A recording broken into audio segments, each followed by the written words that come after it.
Oh, hi, podcast listeners. There's many ways you can listen to the Real Nerds podcast. You can subscribe on iTunes. You can also subscribe on Stitcher Radio. You want to send us a Twitter message? You can do that. It's so easy, at Real Nerds. Like us on Facebook, Real Nerds Podcast. You can visit our website, realnerdspodcast.com, where there'll be a lot of articles for you to not only read, but to listen to our previous shows. Do you like your stories told through pictures? Then you can also follow us at Real Nerds on Instagram. You can also call us, 720-6nerds5. Thanks for listening and enjoy the show. Camera, action! Well, a real nerd knows who shot, and a real nerd can follow the plot, and a real nerd can... talk film! I'm sorry. Take it outside.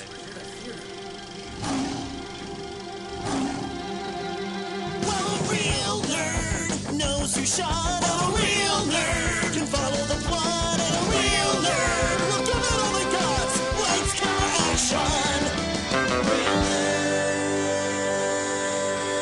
nerds. Welcome to the 601st installment of Real Nerds Podcast. I am Ryan, and I am joined by Brad. That number is so big. I know. Like I can't even fathom it. I know. I don't even know what to... We've turned the corner on another 100 episodes. Is 601 the biggest number ever? Like It could be. Factually, is it the largest number? But what about 602? Oh, shit. We just have more episodes after this one. Oh, 603. What are we going to do? Brad, it's going to keep on getting bigger. Like, no, I won't go there. It'll keep on getting bigger because every week we see a new movie and we podcast our experience to the world, you, the listeners, who have stumbled upon the greatest movie podcast of all time. In my article I write of my favorite films of all time, I say opinions may vary, but I don't care about other people's opinions. I was going to go with that we are the greatest movie podcast of all time. I second that. Although, I did see you put Mallrats at like 100 and something. And so now every movie after that you've been posting, I'm like, really? You like that more than Mallrats? And that's just the barometer now. It's like another movie will pop up. Oh, cool. Really? More than Mallrats? I feel like I don't know you. It's definitely the thing I do think about, honestly. Because, I did this list a little bit ago. And, I'm pretty confident in where I have everything. But yeah, it's I do tinker with it still a little bit because I'm like, is this movie really better than this movie? You know what I mean? Yeah. And it has moved around a lot. So it's still a fluid list. So yeah, the movies are locked in. Guardians of the Galaxy Volume 3 is my latest one. And really that one was more of a culmination of the trilogy, if that makes sense. Yeah, but you made the list before that movie came out, right? Yes. So it's a recent addition. It used to be Guardians of the Galaxy, just Guardians of the Galaxy. Oh. And then I go, man, but it feels like 2 and 3, they're all part of this overarching story of Rocket and Peter Quill. And so I decided to make 3 as a way of celebrating all of them. Gotcha. That makes sense. Yeah. But I know you like Guardians of the Galaxy more than Mallrats. That's just wow. It's because I love Mallrats, but I actually love a Kevin Smith movie more. Okay. And that shows up actually a lot later on my list. But there will be some surprises. Yeah, Destry Rides Again. You like more than Mallrats? I don't. Had no idea. Yeah. Happy Gilmore, Hot Shots, Yeah. Those two make sense to me. But yeah, as it slowly becomes, as my list is revealed, it'll be fascinating because this is my last one I did United 93. And I have to tell you, it is really fucking depressing writing about the events of 9/11. Oh, really? Yeah. I'm trying. And so yeah, honestly, I didn't even remember it was yesterday. I totally forgot.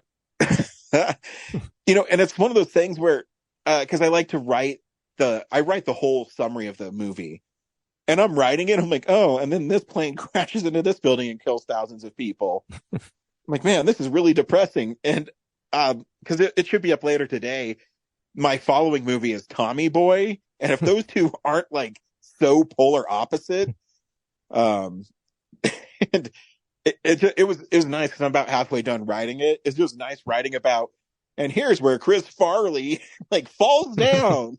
Meh. Yeah, Rippy dear. yeah. I'm just surprised I'm surprised you felt compelled to write like in detail the events of 9/11 at all. Like you could have just said like, the events of 9/11 and then just moved on to the rest of the movie. Like, what happened. I know, but it's so hard because, and then I also felt as I'm writing it that I don't want to, Disperse the memory of. Yeah, people. exactly. Especially the people on that flight that were so heroic. And it's like, man, I could just gloss over this stuff and I don't have to write it as detailed.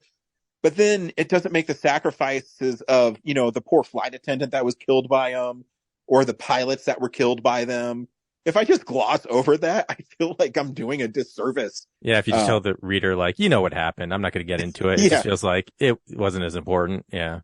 Yeah, but it was really fucking depressing writing about it. And, there's like some movies that I have really a lot of fun writing about, like Inglourious Bastards I had a lot of fun writing about. United 93 was definitely one that I did not have fun writing about. But I don't know if Schindler's List is going to end up in your list, but good luck with that one. It's not.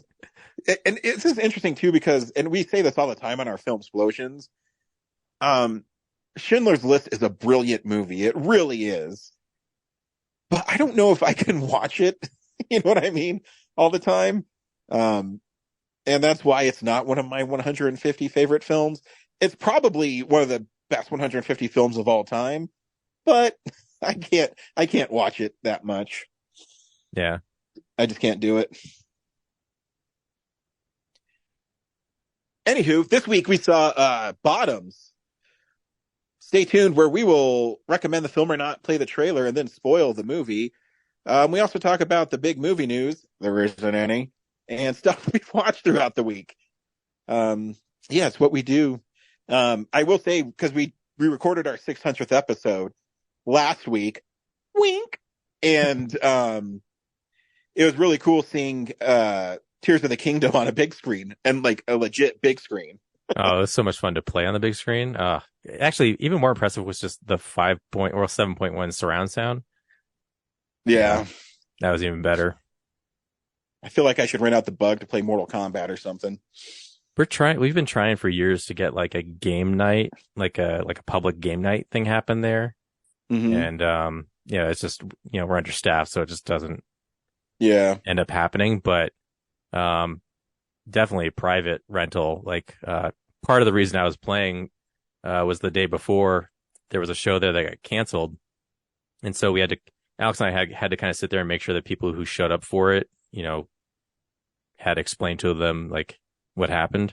So we just had to wait around with the door open the whole time, and so we're hoping like people would walk by and notice it, and it's like, oh, I can play video games on the screen at the Bug and rent it. Sweet. So yeah, that'd be fun. Yeah, we actually did it for Alex's birthday last year. So we had like a bunch of like what are they, like the mini like Raspberry Pi things. So there's a couple of different screens in the theater, and the big one had the Switch, and then there's a couple other like in the lobby that had like a Atari and a Super Nintendo. So eventually we want to make cool like idea. The stage kind of like an arcade, but not like the cabinets, but has all the different consoles laid out. You play different ones all at the same time. That'd be sweet. With the big screen for the premium stuff. Anywho. Yeah. No, I think it's a great idea. This week we saw Bottoms. Brad, did you recommend Bottoms? This is one of my favorite movies of the year. I don't want to sound too reductive of it because it's definitely its own thing, but it's pretty much Clerks, Superbad, and Not Another Teen Movie all in one. I love that analogy. Yeah, like it's their own thing, but it encompasses all their elements from, like, I recognize stuff from those movies, in this sort of new thing. So yeah, absolutely recommend. It's one of my favorite movies of the year too. And when you just said that, like a light went on over my head where I go, yeah, it's profane like Clerks. It's set in high school, like super bad. Like, and then there's there's two main characters, like their goal is to get laid, which is like Yeah. super bad. Yeah, and there's stuff I don't want to. I'll spoil it after the trailer, but the Not Another Teen movie is very spot on. Here's the trailer. Make sure you should find the Red Band trailer. It's funny. Here's the trailer for Bottoms. Could the ugly, untalented gays please report to the principal's office? Guess that's you guys. Tonight is our night. We're getting the cooch. I'm gonna talk to Brittany. You can say hi to Isabel. What would I say? Hey, girl, how's your boyfriend? How's his penis? I'm gonna expel you both for committing a crime against Jeff. Get out of the car. You can't tell me what to do! Get out of the freaking car! We were just practicing for a self-defense club. So it's like a fight club? Yes. Just stay in your lane until you're munching beaver at Wesleyan. Yes, sir. What's your plan here? Jeff is psychotic, and they're picking on the weak and defenseless. So, we teach a bunch of girls how to defend themselves. They are grateful to us. Adrenaline is flowing. Next thing you know, Isabel and Brittany are kissing us on the mouth. You can be our club advisor. You know, my mom did say I need to pick up a hobby. Welcome to our fucking fight club. Let's get it popping in this motherfucker.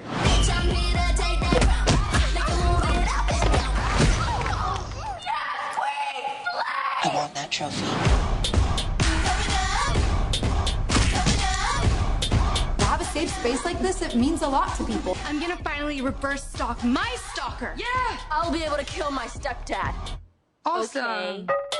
He seems so supportive of women, especially the hot ones. Men need therapy. Are you cheating on me? No! I literally saw you yesterday. So nerd, I fucked your mom. We are literally at the bottom. We have nowhere to go but up. Your club is over.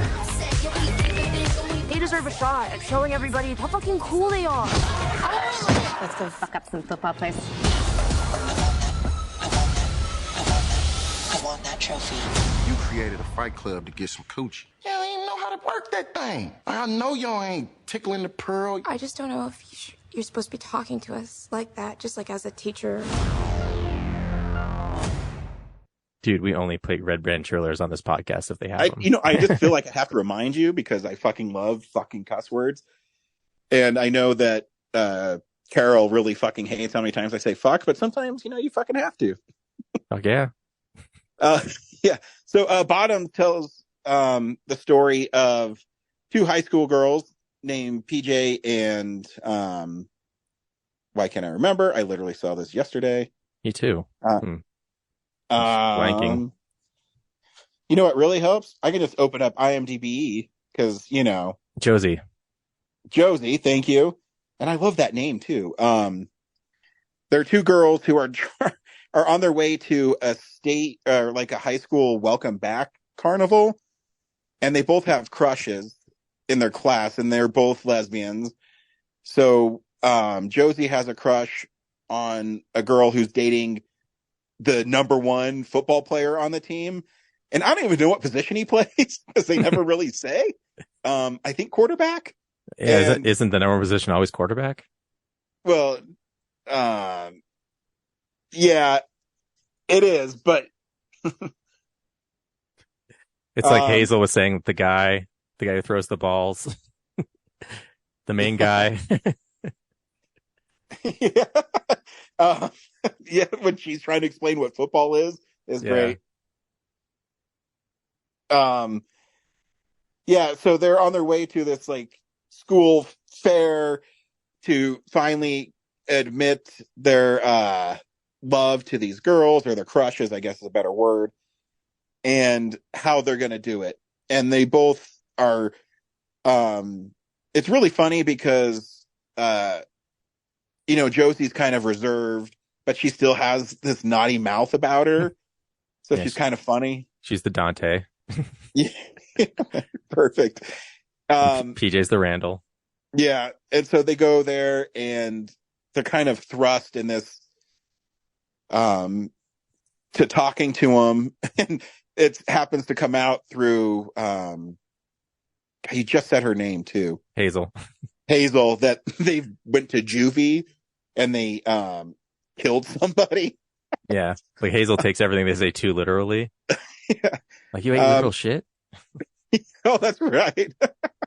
So the whole movie is them trying to finally confess to their crushes that they like them. But as they're leaving the fair, asshole boyfriend, who is the definition of like Jeff. Mr. Toxic, he tries to prevent him from going, and she barely touches his knee, and he freaks out about it. And he shows up the next whole day team. in crutches. Yeah. When the full team, like, his second in command, like, notices him, and the whole team, and there's like the one football player's like rolling over the car hoods. No, that's when you said not another teen movie. So I need to see this movie again. One, because the dialogue is really clever and really funny. Oh, and yeah. if you really listen to it, I talked about this in episode 600. I love movies where the dialogue is, what they're saying is actually kind of stupid, but it's said in a way that makes it really funny. This movie is littered with that. And where, like the football players only always wear their football stuff. Yep. And, the number 2 guy is like, I don't know, he has a flip phone. But if you watch in the background, anytime something with the football players is happening, it's fucking hilarious. Yeah, actually, I watched it again last night, but I actually caught a captioned version of it at the Mills. So I got to read all the dialogue, and there's like stuff in the background from like people saying stuff off screen. Like, I think every time Jeff's on screen, like someone off screen says like, "Sign my pussy." So yeah, and like Jeff like cracks me up because he picks up, what's his, damn it, the girl that Josie has a crush on, Isabel. He says, "I'm gonna pick you up, because I'm like really strong." Yeah. So he comes into school after he has this traumatic injury after he was assaulted, and the 2 girls get called into the principal's office. Wait. Because they go to class, and then there's like the one football dude's like in a cage in the background.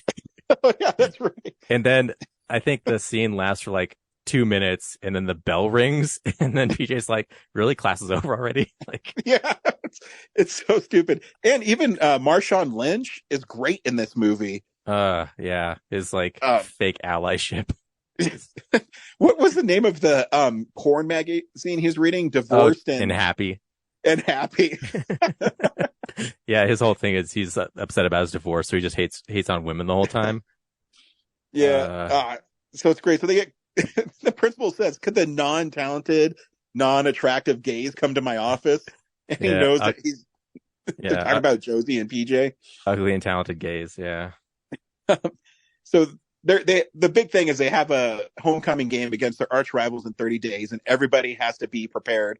Yeah. They have this announcement that says, "I was punched in the face by," what the fuck is the other school's name? I know that the Golden Huntington? Ferrets. Yeah, it's Huntington. Yeah. Yeah, the Golden Ferrets.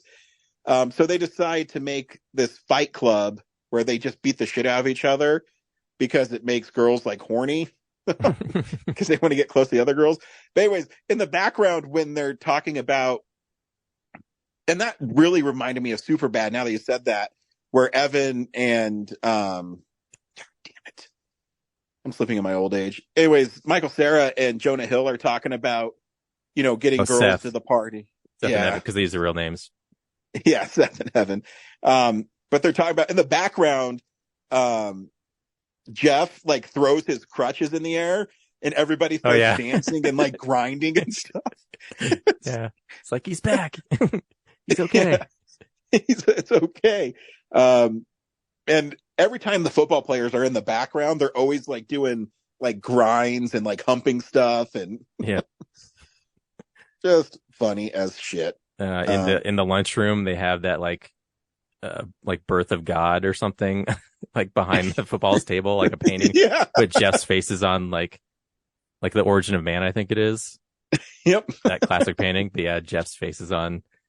Yeah. Yeah. And And then stuff. you find out that he's fucking Hazel's mom. But what I love about that is when he comes out of the bedroom, he's wearing his shoulder pads. Yep. A thong. Yeah, it's so awesome. I don't know. It's just a really funny movie. Have you seen their other movie, Shiva Baby? I have, yeah. Is it good? It was all right. It wasn't like this. It was a comedy, but it's pretty much like in a house, like one continuous scene in a house, I guess, about this, a Shiva. And I've basically forgotten what happens for the most part. I was just curious because it seems that PJ and I don't know the real name, that Josie girl, they're pretty talented writers. Yeah, I want to watch I guess because there's that one part where Punky Johnson shows up as Rhodes as like this gay Yoda, they called it. Yeah. Where Josie goes for advice, and I'm suddenly like, where's that character? Like, it felt like it was an inside joke, and I wasn't sure what it was. But they actually do reference Rhodes earlier in the movie. They just don't show her. But I think that's probably a character from, this is like an expansion of some shorts they did. So I want to go back and watch the shorts, or like yeah, because the Alamo had that fun like Comedy Central show that they had, and that was pretty clever. That might be what I'm referring to. You find out from that Rhodes that so this build up to this homecoming game that they literally kill people at this homecoming game. Yeah, like the stakes are that people will die. Yeah, like teenagers are like going to kill other teenagers because of the what rivalry. I loved about this movie too is I kept on expecting it to be like a metaphor. You know what I mean? That they're not really going to kill the teenagers. Oh yeah. But at the end, after they have this huge fallout with the Fight Club, all the ladies from it get together and kill the other team. Yeah. It's funny because before that they were lying about killing people in juvie, and then by the end of the movie they actually kill people. And they will process it later. Yep. It's great. I love that this movie just went for it. Yeah. It makes no apologies. Yeah. In the middle, when they, like when Jeff gets exposed and they go, to egg his house, and then they're like, do you guys need a bomb? Like Hazel says, do you guys need a bomb? And Peter's like, yeah, let's do terrorism. And she does make the bomb and blow up his car. Like, man, this movie has explosions in it too. Yeah, I love too when you go see a movie at the Alamo and you go to the pre-show, and they had Total Eclipse of the Heart, the whole video. I'm like, why is this on here? And then it's Jeff singing Total Eclipse of the Heart while his car's being blown up and stuff. Yeah. And there's like a fun little touch too, like when the car does blow up and they're running back to the van, and like they're just completely chaotic. They can't even get back in the van. Like they're just can't find the doors. And then the van drives away and they like do the turn like to the wrong angle, so they have to back up a little bit. The movie is brilliant. It really is. So much fun. It's cool to see a comedy like this again because, I like Strays and I thought No Hard Feelings was, they were good movies. But this is one that it seems like I'm going to be rewatching a lot and enjoying a lot going forward. Yeah, there's just so much baked into the background to enjoy. And yeah, like the dialogue's just a laugh a minute. Like I'm just laughing at everything that's happening. Yep. Yeah. It's just fun. And everybody should see it. I wish it got an actual proper rollout, I mean, there's a Draft House recommends, so that's pretty good. Yeah, but I mean, more than most indies get. Yeah, it'd be nice if it was, pushed a little more. But I before we move on, I do love when Marshawn Lynch finds out that the girls were lying to him. He's like, I didn't think women were evil, but they're evil, and I fucking hate them for it. And Amelia Earhart's a fake hero. Yeah. Plenty of men crash all the time. Plenty of men fly planes and don't crash them. Yeah, and on the chalkboard, like in the middle of the movie, he's like, feminism, who started it? Gloria Steinem, a man, or another woman? And by the end, he's like, white presidents have always been men and should stay that way. Oh, yeah, that's great. Yeah, fuck. I love this movie. Yep. So good. I'm going to see it more times. Yes. Oh my God. The goth kid, when they find out that like the lunch lady accidentally gives Jeff the pineapple cup and his buddy like throws it and it hits the goth kid. He's like, oh, that's the last straw. And he opens up his notebook and draws out his plan to blow up the school. Shit. Yep. Good stuff. Good stuff. This is the big movie news of the week. It's real news. Nothing. I mean, I guess Drew Barrymore's pissing people off because she's gonna bring her show back. During the SAG strike. That's yeah. I imagine some people are upset. Did she say why it was worth doing that? No, I'd have to read the article, and I don't care enough. That's the only news that's come out. So, I get Mortal Kombat 1 in 2 days because I got the collector's edition, so I get it 6 days early. Cool. I know. I keep checking my GameStop account though; it hasn't shipped yet. Yeah, I get a lot of stuff these days where, it's like I get the notification like the day before it arrives. I'm just like, oh, I know. Well, because I was nervous because I don't really I've never pre-ordered on GameStop.com. I did buy my PlayStation 5 from GameStop.com, and it literally showed up the next day. Wow. But this, I pre-ordered it, and part of the pre-order is you got, like 3 or 4 weeks ago, there was a beta of it, and I didn't want to play it because I want to play the game. I don't want to play like the test game because I'm weird. And when it went live, I didn't get the email from GameStop for my code because you got the beta code by if you pre-ordered it. And I was like, oh man, did I not get the collector's edition because it sold out everywhere?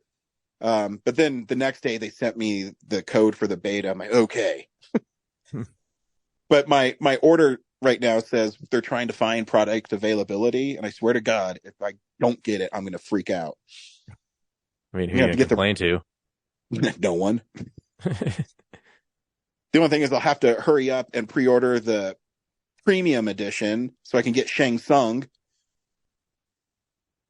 because he's only available through pre-order. I'm sure you can probably buy him.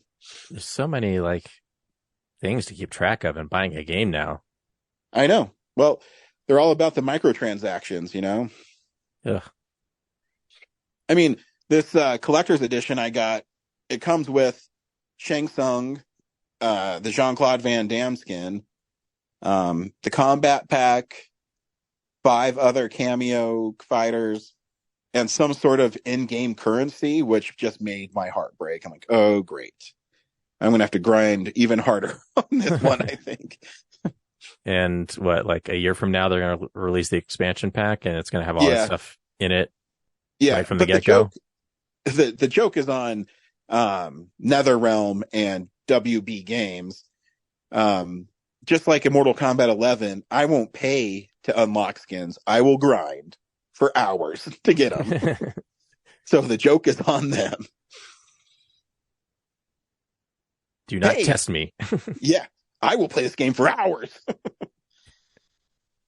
We watch things throughout the week in a segment I call What We've Been Watching. So, this is the stuff we've been watching. Brad, anything of note this week? Yeah, a lot of old stuff. Like obviously I watched Not Another Teen Movie after watching Bottoms. I guess new stuff I saw, The Secret of My Success with Michael J. Fox. I'd never seen before. Oh, that's an all right movie. Yeah, it's an all right movie. Very 80s. Very 80s. I don't think it ages well in a lot of places. I do love the joke when he's in that apartment and the lady says, kiss my ass. And the guy says, that'll take all night. Yeah, it's there's another movie I watched recently. I was like, oh yeah, oh God. I was like, wow, this is people like really in for this type of movie. Spoilers for our 600th episode if people haven't heard it yet. Zach was the gas that you did not like. Oh God. Yeah, I think he's the one with the. I'm more concerned about his taste after watching approving of that one. I think he gave it 5 stars. I'm just like, dude. Have you watched it recently? Yeah. Maybe he just loves John Denver. Who knows? Ugh. I forgot to say on the show that like John Denver, you can see where the movie's like shot out of order, because like there's some scenes where he's like caught up to being an actor, and there's other ones where it seems like he's floundering, just like wondering what to do. Anyway, so yeah, I watched The Secret of My Success, and I watched Cruising, which is like from 1980. It's who did I forget the director. But it's Al Pacino, and he's like a cop who gets recruited to infiltrate. I'm here just to cruise. Yeah, to infiltrate. Like there's like this gay killer killing gay men in New York. Okay. So he gets recruited to pretend to be a gay man and infiltrate, find out who's doing it. And yeah, it was like, I don't know, just not interesting. It feels like it's trying to be shocking, but I don't know. Maybe it's just because it's 2020. It's not, or 23. It's not now. Yeah. And like it turns into like a different movie by the end, because it almost suggests that like this whole assignment is like corrupting him, and he's like starting to stalk the guy he thinks is the killer, almost like in a being the killer kind of way. Yeah. So. Interesting. It's fun to see like 80s New York, like grimy 80s New York and all that. But other than that, I was like, okay. Not sure what this movie's going for. Yeah. I mean, I guess back then the shocking thing would be, the gay element. I know, like everyone looks like Freddie Mercury in the movie, so it's much like bare asses like right in front of the lens. But yeah, whatever. They got the bare ass hanging out. It's not much different from Jeff wearing his thong and his shoulder pads and bottoms. But yeah, everyone's like in a dive bar. Like most of the scenes are just, people dancing to disco in a dive bar. Yeah. Nice. Yeah. And then the last thing I rewatched was Terminator Genesis, which I haven't seen since the theater. And there's some dialogue scenes where I'm like, yep. I'm reminded why this sucked so hard. Yeah, I haven't seen that in a while. Yeah, I almost forgot it was a movie that exists. Because that's Dark the Fate one came that out. Came after 3, right? It's between Salvation and Dark Fate. Oh, that's right. I keep on forgetting Salvation. Yeah, I consider like 1, 2, and 3 like the original trilogy, and then Salvation, Genesis, and Dark Fate is its own trilogy. It wasn't intended to be that way, but that's how I'm clustering it. Sure. So. I think Terminator 3 is better than people give it credit for. Stay tuned to Film Explosion 2003. I mean, compared to what's come after it, I mean, it's not bad. But yeah, it's fun. But yeah, like there's actually some cool stuff in Genesis, like the way they recreate scenes from like the '84 movie. It's a cool reveal when actually the CGI Arnold in that is pretty impressive, like the young Arnold. And it's cool when they recreate that scene where he appears and then older Arnold shows up and like fights him. Like stuff like that's cool, but there's like, the alternate timeline Sarah Connor like calls him Pops, and they have like this back and forth about how Kyle Reese, like they're supposed to fall in love and stuff, and like just the way the stuff the dog plays out is just so cringy. And ultimately you're making me want to watch it again though. Oh no, I'll stop then. Actually, that reminds me, I also watched Dread, which I hadn't watched in a while, and I actually watched it going. One? Yeah, that one's awesome.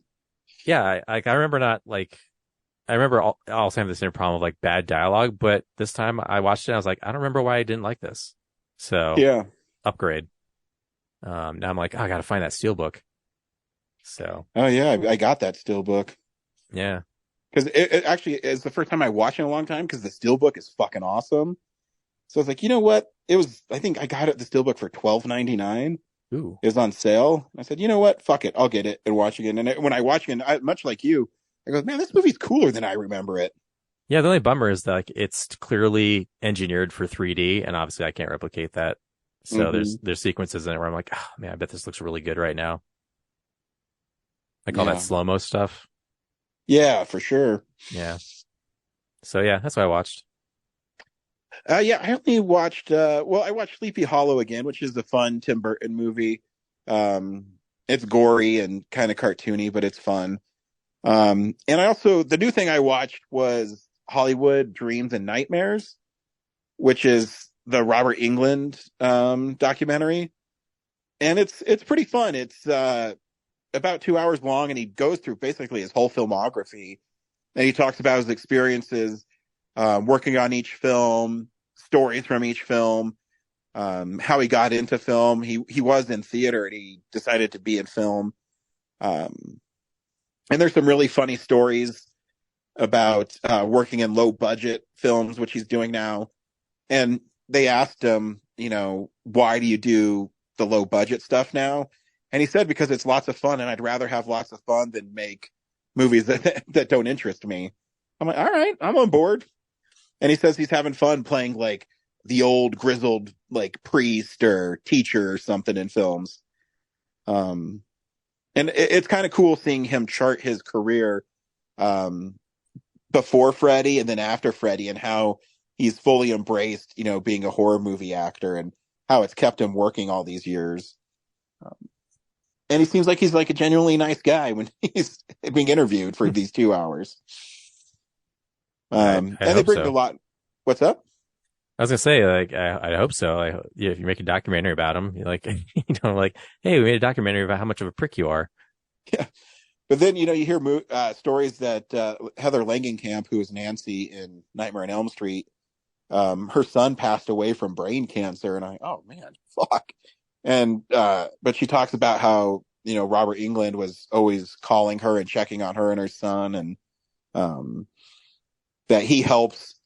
He likes working with first-time directors, and he helps them understand the process of making films, and he's always there to help. And it is kind of cool. They had a lot of behind-the-scenes stuff on these low-budget movies with him working out blocking and scenes with the directors.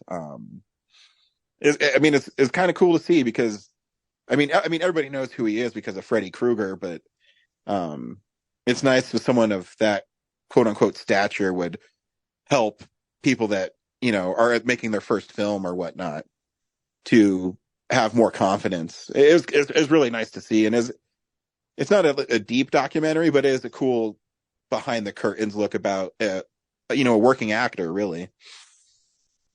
Nice. Yeah, so I recommend that one. Brad, what are we seeing next week? I don't even know. Are we seeing A Haunting in Venice? I think so. We only have a minute left. I know Saw X is right around the corner. I haven't seen a trailer for it in the theater. So that's the end of September. I think it's A Haunting in Venice. Yeah. That sounds good. We'll see A Haunting in Venice. Sounds good, yeah. Until next week, we'll see you at the movies. Bye. A real nerd knows who shot. A real nerd can follow the plot. And a real nerd will give it all they got. Lights, camera, action. Real nerds. Thanks for listening to Real Nerds Podcast, a Nebulous Visions production. Stream or download episodes, read articles at realnerdspodcast.com. Stream us on Apple or Google Podcast, Stitcher, Spotify, or iHeartRadio. Follow us on Facebook, Real Nerds Podcast. Twitter and Instagram, @Real Nerds. Watch us on YouTube, Real Nerds Podcast. Email us at realnerds@gmail.com. Call us at 720-6nerds5. Thank you to Sparks Mandrill, Mike at Plan 9 Studios, and Bolognium for all of our groovy theme songs. And that's how you fucking do it.